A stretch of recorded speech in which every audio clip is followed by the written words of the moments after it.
कि उन्होंने यहाँ यूनिवर्सिटियों के चार्टर पास किए, कराची में यूनिवर्सिटियाँ वगैरह कायम की। तो तालीम और सेहत हकीम साहब के बड़े शोबे थे और इस मुआशरे पर उनका एहसान है। सेशन अदालतों में जो दस्तयाब बेहतरीन जजेस थे, ऑनेस्ट थे और दबाव कबूल ना करने वाले थे, कॉम्पिटेंट थे, उन जजों को एटीसी में तैनात किया गया था। उसमें मरकजी मुल्जिम जो थे वो आमिरुल्लाह को बना दिया गया। ये प्रोसिक्यूशन की बहुत बड़ी गलती थी। ये हम बड़ी बदनसीब कौम है कि कानून की हुक्मरानी पर हम कभी भी इस तरीके से अमल नहीं करा सके जिस तरीके से होना चाहिए। देखिए, ये हकीम मोहम्मद सईद को इंसाफ नहीं मिला, ये पाकिस्तानी मुआशरे को इंसाफ नहीं मिला।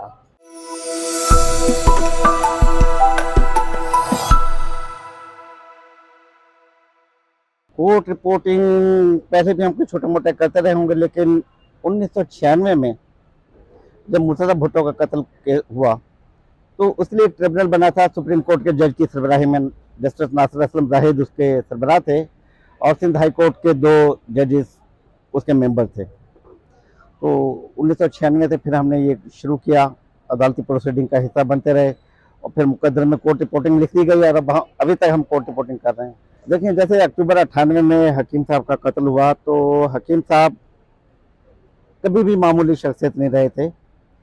जब वो पाकिस्तान आए, हमदर्द लेकर आए, रूह अफ़ज़ा या मुख्तलिफ तरीक़ों से तिब्ब नबवी या तिब्ब के हवाले से एक अपनी पहचान रखते थे।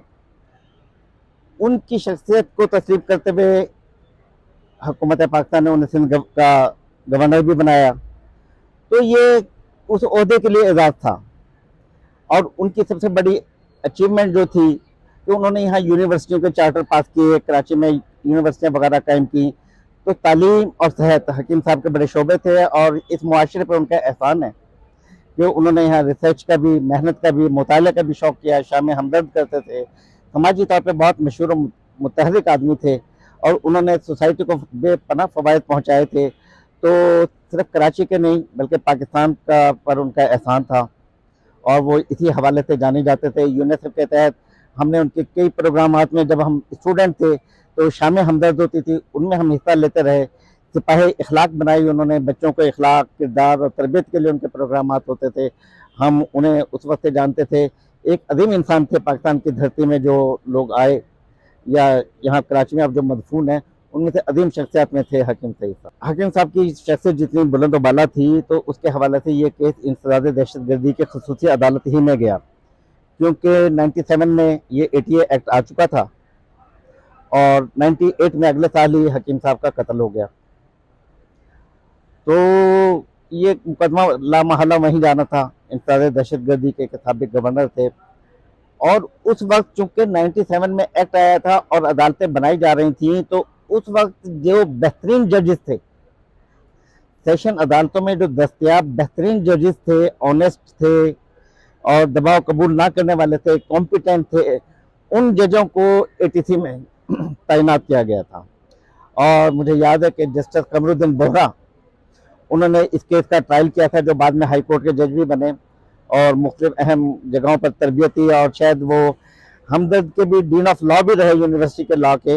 एक कॉम्पिटेंट जज थे जिन्होंने उनका केस ट्रायल किया था और मुल्ज़मान को सज़ा दी थी। खुसूसी अदालतों के चूँकि इनिशियल ट्रायल्स में था, इतना बड़ा केस था, पूरे आलमी मीडिया की इस पर नज़र थी, तो बहुत खसूसी तौर पर चला। और MKM की तरफ से मुझे याद है कि सरदार इसहाक साहब लीडिंग लॉयर होते थे और दीगर मुल्ज़मान के थे, आते थे और बड़ा अच्छा ट्रायल चला और मुल्ज़मान को सज़ा हुई। लेकिन हाई कोर्ट चूँकि 80% या 90% शवाहिद की बुना पर कोशिश करती है कि किसी इंसान की जान ना ली जाए या उन्हें सज़ा नहीं दी जाए। जो बात बाद में क्रिमिनल राय से या फाइल पढ़ने से अंदाज़ा होता है, तो उसमें 10 से ज़्यादा मुल्ज़मान थे। एक बड़ी टीम थी कि कौन सी टीम रेकी कर रही थी, किसने किसको इतला की, किसने फायर किया।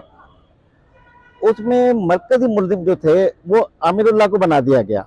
ये प्रोसिक्यूशन की बहुत बड़ी गलती थी, क्योंकि उसके शवाहिद मौजूद थे कि आमिरुल्लाह उस रात सुबह तक कहीं और मौजूद थे। लेकिन चूंकि उसके लिए इनाम मुकर्रर किया गया था, तो कराची पुलिस के अफसरान में एक दौड़ लगी हुई थी कि कौन वो इनाम वसूल करता है, कौन क्रेडिट लेता है, कौन नाम लेता है। क्योंकि वज़ीर आज़म नवाज शरीफ ने इसको बहुत सीरियस लिया था, यहाँ गवर्नर राज लगा दिया गया था, उसके सियासी इम्पैक्ट भी बहुत है। उन्होंने अपनी पसंद की जो उनकी हुकूमत थी अलाई एमक्यूएम के साथ बनकर चल रही थी, उसे हटा दिया था। तो इस केस के लिए बड़ी अहम असरात हुए थे मुआशरे पर।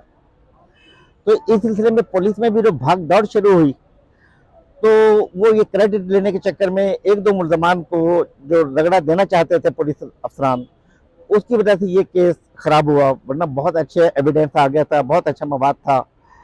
अब वो सियासी बुनियादों पर था या क्रिमिनल उन्होंने अपने इनफरादी तौर पर किया, लेकिन वही लोग शामिल थे जो उस ट्रायल में थे। लेकिन दो तीन बेगुनाह अफराद को, उस केस में बेगुनाह अफराद को मुलव्विस करने की कोशिश में वो केस आगे जाके आला अदालतों में अपनी अहमियत खो बैठा और मुल्जमान छूट गए। और ये भी आपको अंदाज़ा है कि इस मुआशरे पर बहुत असरात रहे हैं अभी तक एमक्यूएम पर। जब लोगों के जज्बात ठंडे हो गए, हकीम साहब का मामला ये लोग भूल गए, तो फिर जो अदालती राहदारियों में और पुलिस के तरीक़ाकार में जो वो होता है, उसकी वजह से ये तमाम रिहा हो गया। और स्टेट ने उसके बाद शायद सुप्रीम कोर्ट में अपील भी की, कोई मुल्जमान मिले, कुछ नहीं मिले, तो ये कोई अपने मंतक के अंजाम तक नहीं पहुंच सका केस को। ये हम बड़ी बदनसीब कौम है कि कानून की हुक्मरानी पर हम कभी भी इस तरीके से अमल नहीं करा सके जिस तरीके से होना चाहिए। देखिए, जहाँ तक मुझे याद पड़ता है, एक दो इसमें वादा माफ गवाह थे और उनमें एक हाजी गुल साहब भी थे, जो उसके बाद 10 साल तक हाई कोर्ट में पटिशनें भी करते रहे, मुख्तलिफ इशूज पे समाजी खिदमात के हवाले से भी करते रहे। वो उस केस के वादा माफ गवाह भी थे, कुछ लोगों ने ये तस्लीम भी किया।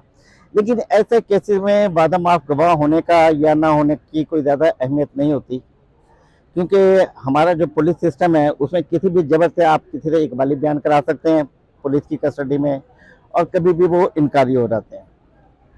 होना तो ये चाहिए ना कि सॉलिड फॉरेंसिक, जिसको किया जा सके, बाद में फॉरेंसिक ऑडिट भी किया जाए तो चीज़ें सही साबित हों।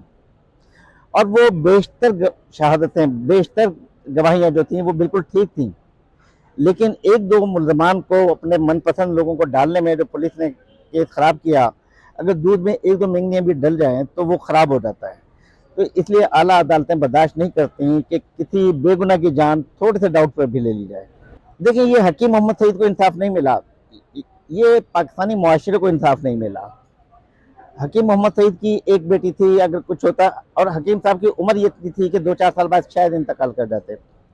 लेकिन जो लाकानूनियत का अंसर उभरा है, तो ये पाकिस्तान के लिए एक नासूर है, ये कराची के लिए नासूर है। दहशत गर्दी का जो अंसर के बड़े बड़े लोगों के भी क्रिमिनल और मुल्जमान नहीं पकड़े जा सके, जैसे अभी मैंने नाम आपको बताया कि मेरे कैरियर का आगाज हुआ था मुर्तज़ा भुट्टो के कत्ल से। इसमें भी दो फरीक थे, एक तरफ पुलिस थी, एक तरफ उनकी पार्टी के कुछ लोग थे, दोनों बरी हो गए। तो मुर्तज़ा को किसने मारा, अभी तक ये फैसला नहीं हुआ।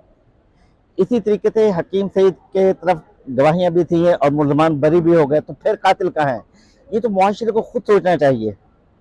हमारे जो कानून साज हैं, जो पार्लियामेंटेरियन हैं, ये मुआशरे की जो करीम है, उन्हें सोचना चाहिए कि ये लाकानूनियत हमारे मुआशरे में पनप क्यों रही है, कि कुछ मकासद के लिए या कुछ वक्त गुजर जाने के लिए ये बड़ी शख्सियात, जिन्हों यहाँ की सूरज थे, सितारे थे इस मुल्क के, इस सरजमीन के, उनको तहे खाक पहुँचा दिया गया।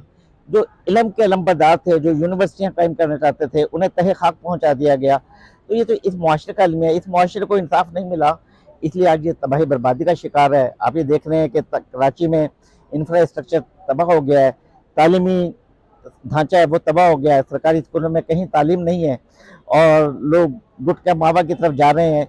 एक बेरहम रवैया है, कोई समत नहीं रही है हमारे यहाँ पर मुआशरे की। ये उन्हीं का नतीजा है कि जिसकी वजह से हकीम सईद को इंसाफ नहीं मिला या मुर्तज़ा कत्ल केस के कातिल सही नहीं पकड़े गए, ये इसी लाकानूनी का नतीजा है।